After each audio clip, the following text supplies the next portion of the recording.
Hey, Dr. Laura Dabney here, talking with you about all the questions I've been getting about COVID-19 in the areas of family, relationships, finance, and work.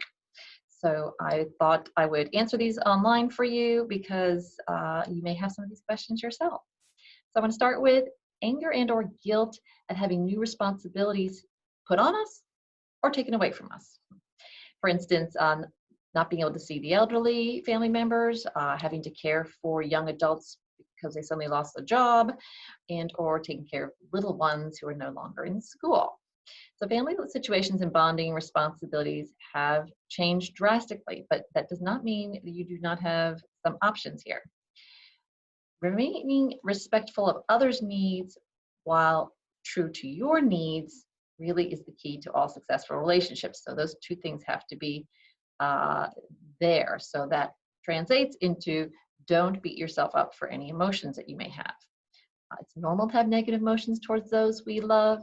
I have to counsel a lot of people who somehow got the idea that they should never be angry or can't be angry at someone they love. Very, very common. In fact, the opposite, I always say, of love is not anger, it's indifference, right? If you don't care about someone, they're not worth getting angry over. So don't beat yourself up. Instead, see this anger or guilt as a sign that it's an alarm. Something needs to change. So if you're angry at having to teach your young ones, a change has to be made. Someone must come in and help you in order to preserve that relationship, or that anger at them is going to infect that relationship at some point.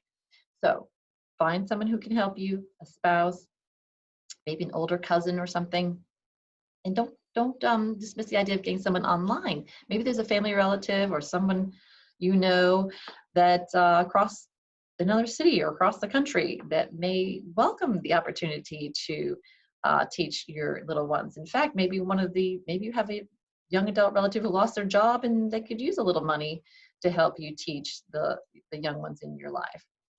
Also, if you're separated from the elderly, there's lots of options there. Don't give up on that. I talked before about maybe going to the facility or calling the facility and see what options they have.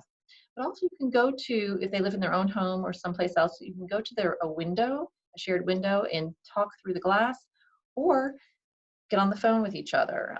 Maybe easier for an elderly loved one to talk on a phone with you than to go on Zoom or something more complicated like that. In fact, Larry David did a New York Times article all that way, by phone through glass, for the New York Times on April 4th, and that may be something funny and light to take a look at. You can also take soap and use soap. Your loved one can use soap, and you can use soap on the glass as a way to play some games like hangman or tic-tac-toe. That's another way to relate. So remember, the situation will change. Change is inevitable, and can be a great time to make new memories and learn something new about how you can interact with people in your life. So the other question I get a lot is how frustrated workers who are overloaded with the work from their colleagues that were laid off, but they're not getting paid more. How can they deal better with this? Well, again, this is an opportunity. You can look at it as an opportunity to improve your efficiency and your effectiveness at work, and your work habits in general. We all can stand to improve our work habits. It should be something we're doing regularly, but we don't have time. Now you may feel like you don't have the time, but there's a lot more flexibility at the workplace. So you may be able to sneak in some time here to get better at some of this. It's actually going to be a golden opportunity. We'll talk about that at the end. But first off, you might want to examine your current work habits. You can do this with no extra time, barely, by installing something that we use called activetrack.com. It's a free platform, and it's activtrak.com. And you upload it to your computer, and you can track what you do all day. This may seem silly, but you'd be amazed how many times you go off and you think you're doing 5 minutes of an email, and it ends up it really was 20 or 30. This can give you a bird's eye view of how you spend and or waste your time. Then you can make a little bit of a challenge over the coming weeks or months to see if you can get that time down. Also, we like to encourage here, and this is going to be very helpful, is to take control of the project. Don't let the project control you. In other words, don't just dive into your to-do list. It's very tempting, cross those things off, but it's not very effective. So instead, go through your to-do list, pick out the things you must do today, right? You may want to do something else that doesn't have to be done. It's tempting, but pick the ones that absolutely have to be done today, and then set a time.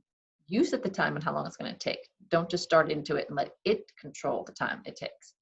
You'd be amazed at how effective and efficient you can be if you set a little timer, especially one you can see as you're working through the project. Then keep track of all these new projects you've taken on and been effective at, and then take that to your boss when this COVID thing is all over and present it to him and ask for a raise.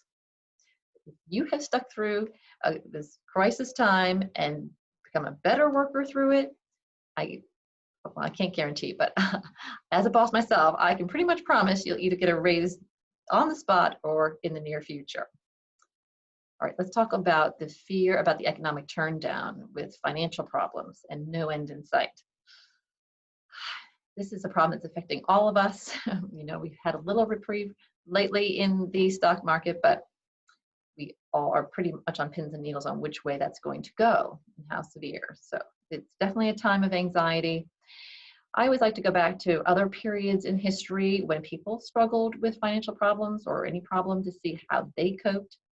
It can be very enlightening to go back to, for instance, the Depression era and see how people coped with pinching pennies and decreased finances at that time.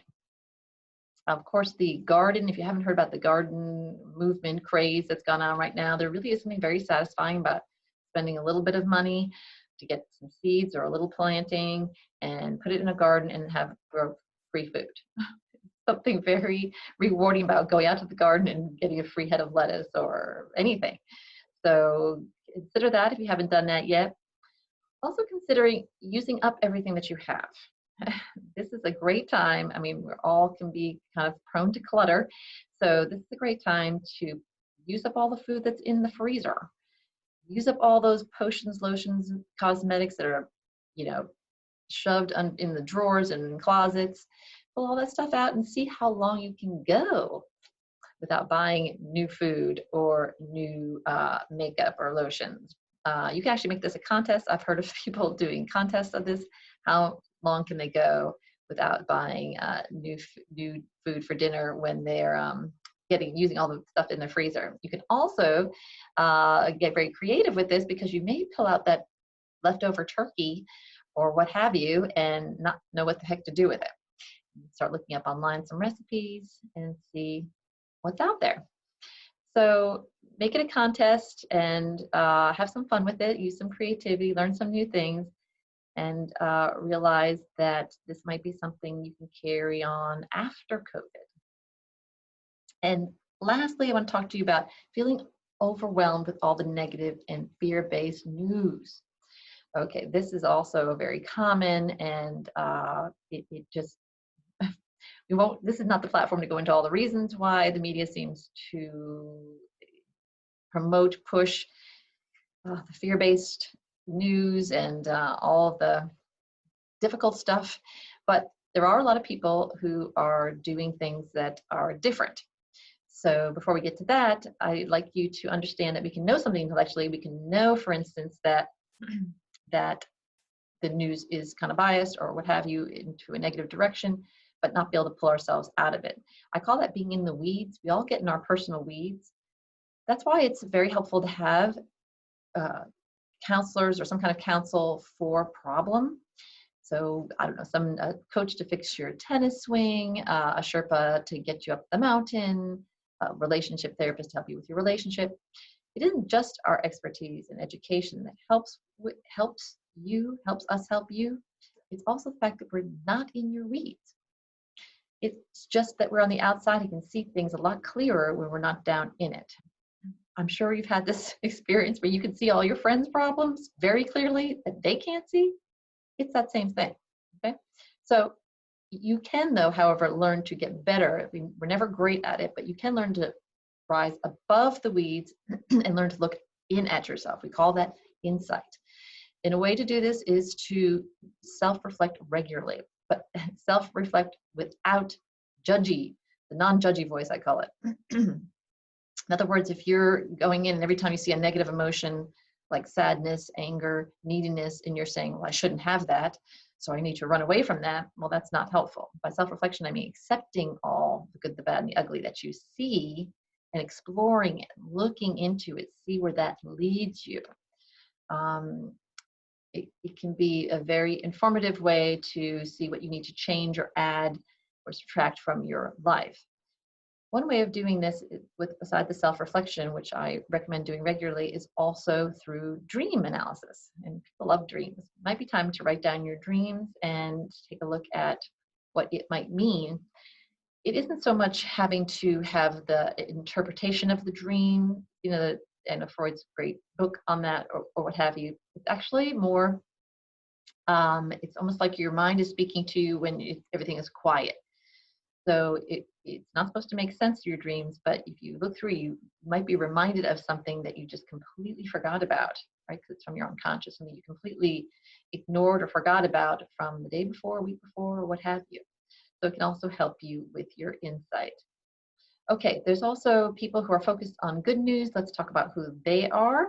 Tony Robbins is a person who tends to take difficult situation and make them more positive. He has a recent podcast called Facts from the Frontline, and you can check that out on his podcast, and it's on his website, tonyrobbins.com. I also like the website 80,000hours.org. That's 8 with 4 zeros, hours.org. They also tend to put some good news or the more positive spin on things in the news. They do have a good news about COVID-19 on their blog recently. Also, I've always loved Harvard Health Letter for straight up facts on health in general. And they also now have an online version of this. It's health.harvard.edu/blog. I'm not saying they necessarily are a positive spin, but they are sort of get all the hype out of the way, and they will talk more about facts, including all the COVID information. Another thing to do is to look at the progression, look at the Asian countries, the ones who are ahead of us on this in this whole ordeal, and see that they are coming out of this and have been successfully navigating their way back to normal. That also might give you some perspective and an uplifting statement there. Okay, so that's our questions for this podcast. I will then do another one in the future, so stay tuned. Take care.